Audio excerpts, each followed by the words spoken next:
आदिवासी ताड़ीझुला गाँव में सरकारी योजना बाटबणा बिजुली और पानीय जल 7 सपन।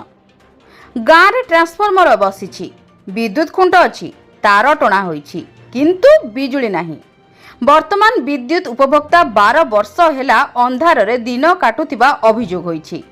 गाँव में स्वास्थ्य शिक्षा और पानीय जल व्यवस्था नहीं, जहा फल बाली चुआ उपरे भरोसा करिसेंती ग्रामवासी।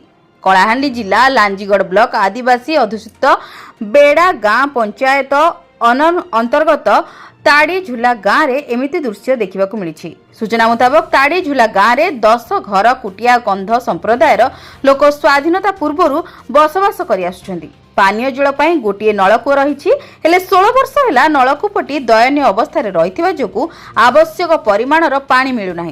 तेणु पूर्वर गाँ निकटस्थ आलमीरा डंगर आसुथिबा पानी को एक कुंड करी सेही कुंडरे एक पाइप लगाई सेही पानी को पानीय जल भावे शोष मेंटाउथिले, किंतु ताहा भी वर्तमान ठप होइथिबा अत्यंत दुखद घटना। जहाँ फल खोला आकाश तले थिबा एक कुंडर पानी गोलिया होई रहिथा बेले सेही पानी रे वन्य प्राणी कीटपतंग आवर्जना वस्तु पड़ी रहिथिबारु सेही पानी को लोके गाधोइबा और विभिन्न कार्य व्यवहार करने सहित सेही पानी को पानीय जल रूपे व्यवहार करने जोगु एही गाँ लोकंक शरीर रे रोग घर कर रही।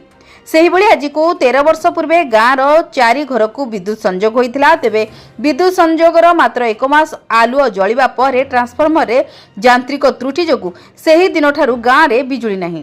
ट्रांसफॉर्मर मरामती पाई बारंबार दाबी हेले भी विभागीय अधिकारी शुणु नथिबा गाँ लोके कहउछंती। डिबिरी आलुओ भरोसा गाँ लोके निर्भर करुवा बेले पूर्व परी पंचायत तरफ किरोसिनी मिलूना, जहाँफल अंधार रे जीवन बिताउछंती।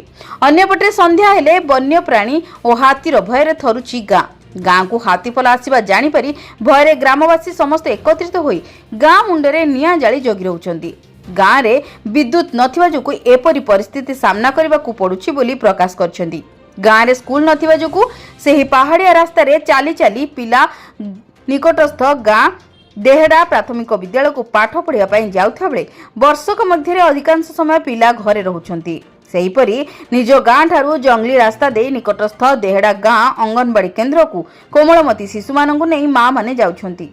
एणु एथिप्रति जिला उच्च स्तरीय अधिकारी माने दृष्टि देबाकू साधारण रे दाबी होउछि।